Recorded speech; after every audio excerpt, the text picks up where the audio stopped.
রিম্পাস লাইফস্টাইলে নতুন ব্লগে আপনাদের স্বাগত জানিয়ে আজকের ব্লগটা শুরু করছি, আজকের দিনটা শুরু করছি।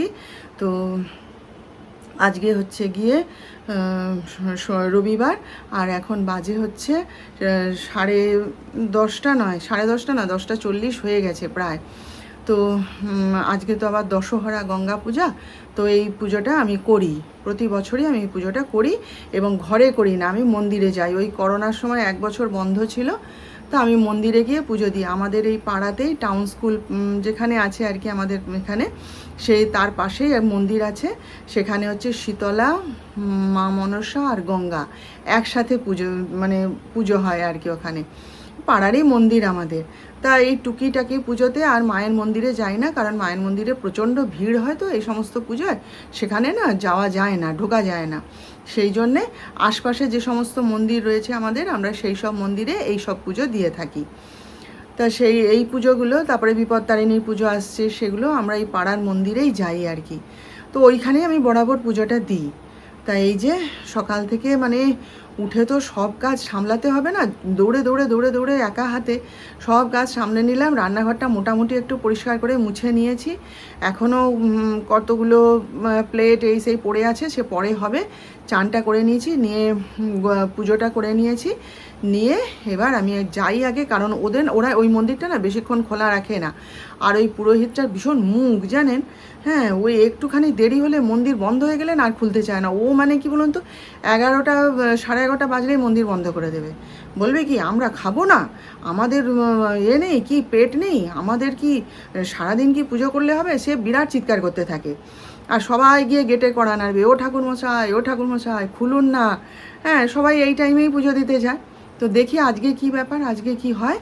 তো চলুন আর বেশি কথা বলবো না, পুজোটা দিয়ে আসি। হ্যাঁ, পুজো দেবো, দিয়ে আবার মেছো বাজারে যাব, সেখানে ঠাকুরের ফুল কিনবো। ফুল যা ছিল তাই দিয়ে পুজো করে দিলাম, আর একটুও ফুল নেই, একটু একবারে ফুল নিয়ে বাড়ি আসবো, অনেক কাজ। তো চলুন, হ্যাঁ, সেখানে গিয়ে পুজো দিই, তারপর বাড়ি ফিরে এসে আপনাদের সঙ্গে ধীরে সুস্থে আবার গল্প করব। দেখুন 5টা ফল সাজিয়ে নিয়েছি, আর এই যে থালা নিয়েছি, আর এই যে আলতা সিঁদুর, আর হচ্ছে এই যে মিষ্টি একটু ঘরেই ছিল, আমি আর আলাদা করে মিষ্টি কিনে নিই, তা থেকে একটুখানি নিয়ে নিয়েছি। হ্যাঁ, আর এই যে এইটার মধ্যে এই যে দুধ নিয়েছি, আর এই যে কলা, দুধ কলা নিতে হয়, তো এই যে কলাটা ছাড়িয়ে এর মধ্যেই নিয়ে নিয়েছি, এই যে দুধ কলা নিয়ে চলুন এবার যাই, পুজোটা দিয়ে আসি। আমাদের মন্দির মনসা, ওই যে মনসা, গঙ্গা, আর এদিকে আছে যে মা শীতলা। শোভন চক্রবর্তী, অর্ক চক্রবর্তী, কাশ্যপ গোত্র। মনীষা বিশ্বাস, হ্যাঁ, প্রিয়জিৎ পাল, আর প্রিয়াঙ্কা পাল, আর চুনিলাল বিশ্বাস, মধুকল্য গোত্র, আর ভরদ্বাজ গোত্র।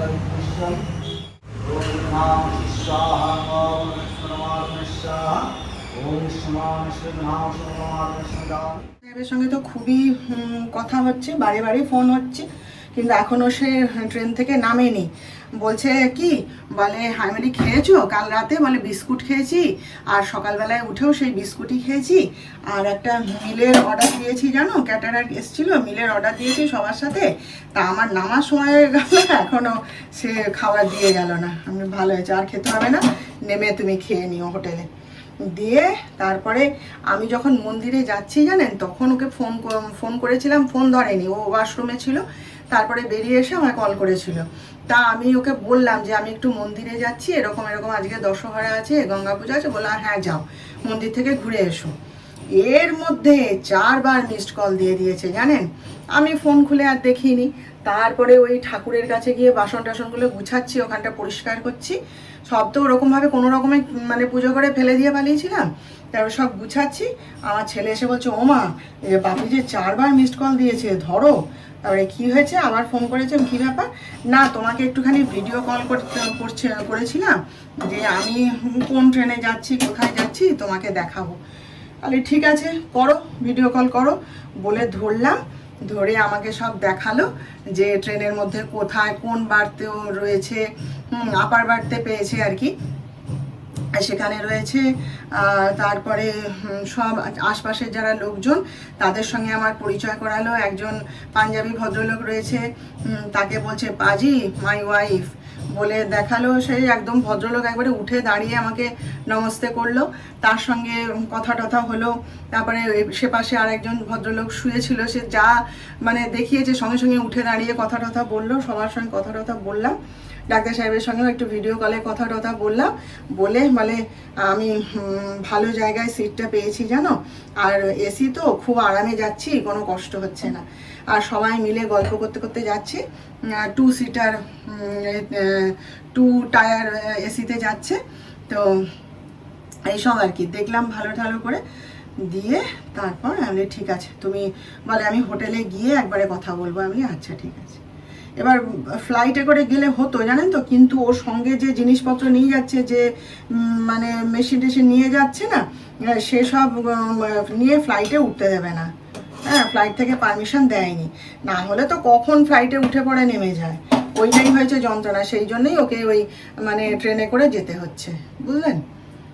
তো যাই হোক, বারে বারেই কথা হচ্ছে, ভালোই আছে, সুস্থ আছে, কাশিটাও নেই। আর আমি বলেছিলাম তুমি মুখে মাস্ক পরে থাকবে, ওই এসির মধ্যে টানা থাকবে বলতে, তো আমাকে দেখালো, বলে এই দেখো আমি কাল থেকে যা ট্রেনে উঠেছি মুখে মাস্ক পরেই রয়েছি। আমি ভালো হয়েছে, এটা ভালো ওষুধ হয়েছে, আর কাশি টাশি হয়নি তো, বলছেন না। তো ভালো, জার্নিটা বাবা ভালোভাবে হোক।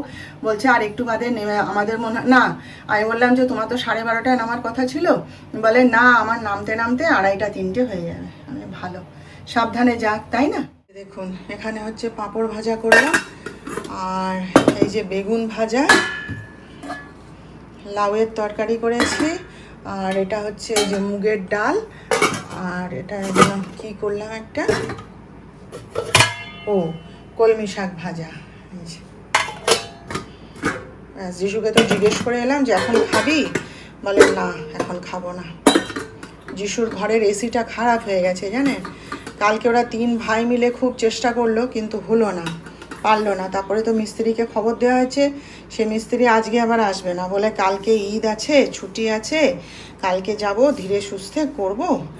সে আমাদের নার্সিংহোমেরই কাজ করে আর কি, সমস্ত এসি টেসি ঠিক করে, সে তাকে খবর দেওয়া হয়েছে কালকে আসবে। তা বলছি দেখুন যে আমাদের ঘরটায় যা গিয়ে ওখানে শুয়ে থাক, হ্যাঁ ঠান্ডার মধ্যে, ও ঠান্ডা ছাড়া থাকতে পারে না, কষ্ট হয় ওর, না যাবে না। সেই নিজের ঘরে পাখা চালিয়ে দিয়ে, কি গরম ঘরটা, আমার ছেলের ঘরটা সবসময় হিমঘর হয়ে থাকে জানেন, আর সেই ঘরটা এখন কি গরম, বলছি বাবু ওই ঘরে গিয়ে শো, না যাবে না। তো ডাক্তার সাহেবের সঙ্গে কথা বলার পর জানেন লম্বা ঘুম দিয়ে দিয়েছি আজকে একটা, মোবাইল দেখতে দেখতে ঘুমিয়ে গেছিলাম।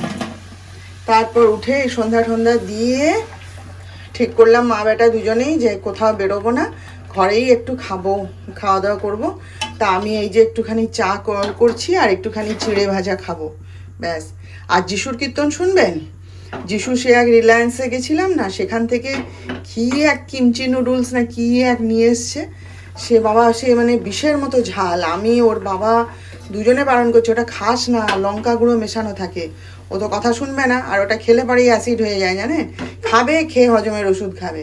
তো সেই এখন জেদ করে আমার সঙ্গে সেই নুডলস বানালো, বানিয়ে এইবার ঝালের চোটে একবার মিষ্টি খাচ্ছে, একবার 1 গ্লাস ঠান্ডা দুধ খাচ্ছে ফ্রিজ থেকে বের করে, এই করে যাচ্ছে। এমন বদমাস জানেন, বললে কথা শুনবে না। তাই আমি বলছি যে তুই আরেকবার কিনবি, এটা দেখবি এইবারে। বলে যাই বলো মা হেভি টেস্ট। আমি বলি হ্যাঁ, ঝালে জিভ বেরিয়ে যাচ্ছে, ওটা নাকি হেভি টেস্ট, বুঝুন। যাই হোক, এই যে একটুখানি চা করি, আমি তো আর ওসব খাই না, ওরকম ঝাল ওরকম খেতে আমার ভালো লাগে না। যে খাবার খেয়ে ওই অবস্থা হয়, আমার ওরকম খাবার ভালো লাগে না ভাই। তো এই যে একটু চা করি আর একটু চিড়ে ভাজা দিয়ে খাই আর কি। এই যে আজকে আমাদের রাতের খাবার, এই যে ছোলার ডাল, আর এখানে হচ্ছে এই যে লাচ্ছা পরোটা আমার যিশু বানিয়েছে আজকে। ময়দায় বানালে এটা ভালো হতো, কিন্তু ময়দা তো ঘরে আনা আমি বন্ধ করে দিয়েছি, ওই জন্য বললাম আটাতেই বানা। এই যে ও বানিয়েছে, অবশ্যই হেল্প করে দিলাম, নইলে একা কি আর পেরে ওঠে। আর এই যে ছোলার ডালটা, এটা হচ্ছে যিশুর নিজস্ব স্টাইল আর কি, অসম্ভব সুন্দর বানায়, মানে ওর বাবা শুদ্ধ খেয়ে প্রশংসা করেছে, খুব সুন্দর বানায় এটা। তো এই আজকে আমার ছেলে রাতের খাবার বানালো, কিন্তু যিশুর দুঃখ, মা তুমি খাবে না? আমি বলি না মা, আমি আজকে খেতে পারবো না, তুমি রেখে দাও, আমি কালকে সকালবেলায় জল খাবারে খাবো। তাই এই জল খাবার রেডি করে দিয়েছি। তো চলুন আমরা এবার খাওয়া দাওয়া করি, আপনারাও খাওয়া দাওয়া সারুন। কালকে আবার আমরা দেখা করব নতুন ব্লগে। ততক্ষণ আপনারা সবাই ভালো থাকবেন। আর আমার আজকের ভিডিওটা দেখে যদি আপনাদের ভালো লাগে তাহলে প্লিজ একটা লাইক, শেয়ার ও সাবস্ক্রাইব অবশ্য করুন।